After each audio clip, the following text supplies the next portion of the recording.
Welcome back to ABC7 Extra. Still with us is El Paso County Judge Veronica Escobar and El Paso Congressman Beto O'Rourke. A quick reminder, we are live. You can join this discussion by calling 496-1775, emailing us at abc7extra@kbia.com, or send a tweet to @dhuntABC7. Now, I want to take a quick look here at Project 21, a plan to reduce bridge traffic and wait times at our international bridges. The plan involves three major actions. First, segmenting traffic in Mexico heading into the Zaragoza port of entry. Second, removing pedestrian traffic by running buses across the border. And third, eliminating some passenger vehicle traffic at peak times on the Bridge of the Americas by adding a secured lane. Now, the goal of Project 21 is to reduce the average wait times on our bridges to 15 to 20 minutes. Currently, 175 trucks are enrolled in an expedited entry program for loads that are sealed in Mexico and tracked by satellite. Now, on Tuesday, Council will decide whether to spend another $195,000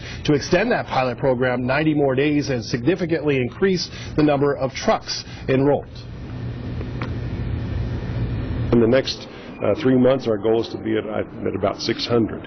And we see that happening. Now that the ball is rolling, it's moving forward, we're very positive about this. What we found out through the initial funding for Project 21 and segmenting the traffic into special lanes is we've been able to reduce the wait times by almost 18.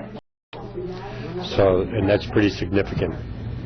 Now, that is pretty significant, Beto, 18%. Is this very much in line with or similar to what you're trying to do here at the bridges with public-private partnerships? I think we're all working towards the same goal, which is reducing the amount of time that cargo or a passenger vehicle or pedestrian has to wait on that bridge to cross into El Paso, because those crossings very clearly equal jobs. And the estimate from the latest study by Cambridge Systematics shows about 100,000 jobs just in El Paso dependent on that cross-border activity.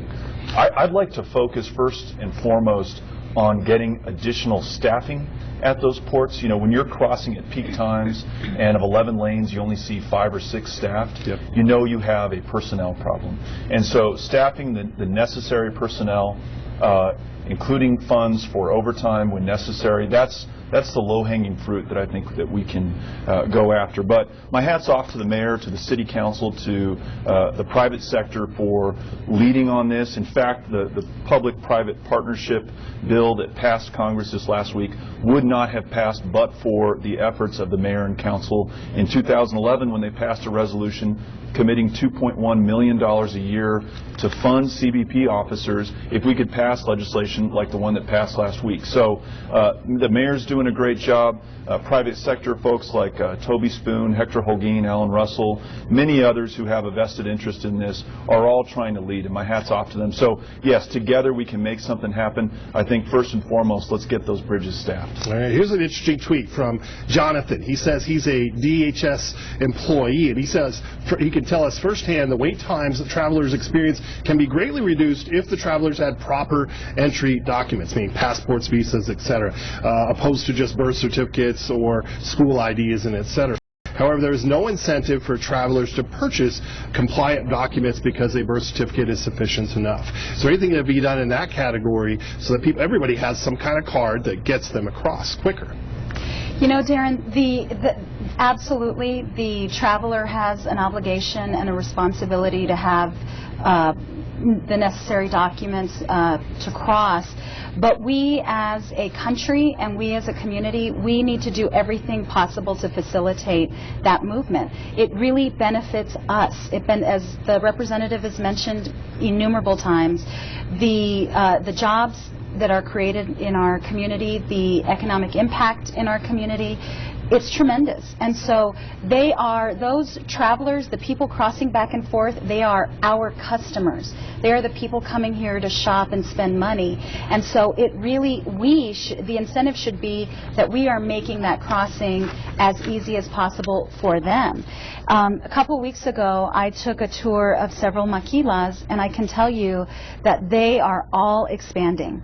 And so we are going to see even more commerce coming across those ports of entry, which is great news for our local economy, great news for the national economy, but it means more stressors on the international ports of entry, and it is incumbent upon us to make those crossings successful. All right, let's take a phone call, guys. We have Marie in West El Paso on the line. Marie, go ahead. You're on the air.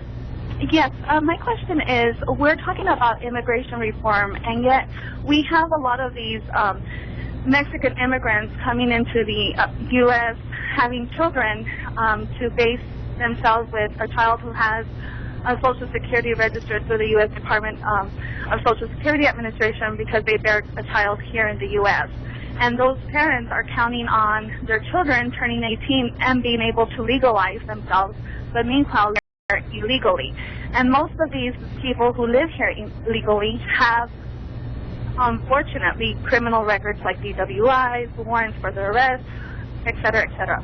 What are we doing to actually take care of that issue of people coming in here into the U.S. and trying to bear children just to establish citizenship in the future? Thank you, Marie, for the phone call. Who wants to take that? You know, Darren, I'd like to actually correct one of her assumptions. It's a myth that is widely held that the vast majority of undocumented crossers are criminals, when in fact the reverse is true, and this is per CBP's own information. I took a tour of the border wall back in 2007, and the Border Patrol agents at that point told me that 85% of undocumented crossers have no criminal record, that 15% are criminal aliens, and of those 15% that are criminal aliens, the term criminal alien can be attached to someone because they were caught driving without a driver's license.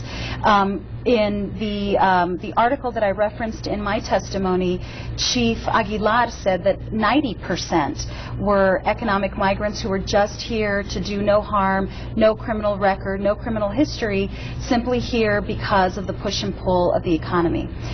This is, and to her other point about folks who are coming here to have babies, that was a myth that was widely held as well with UMC when it was Thomason. And so Thomason did a great job of trying to collect as much data and found that those numbers were negligible, that really the kind of rampant rumors and the fears were not founded on very much fact. But I think that the important point in all of this is if we create policies that allow people to come back and forth, if, for example, we had guest worker programs and had created policies that allowed people to move a little bit back and forth across our ports of entry and facilitated that for the undocumented crosser who may want to come over and do agricultural labor, for example, then you'd have fewer people wanting to come over and stay. Most undocumented immigrants come to the U.S. and stay here because it's too risky to go back and then come back. And so that's another example of where we can facilitate that via policy. And then our law enforcement personnel can be more focused on true threats. All right, we need another break here. You're watching ABC7 Extra. Still ahead, more of your phone calls, emails, and tweets. Call 496-1775. Email us at abc7extra@kbi.com or send a tweet to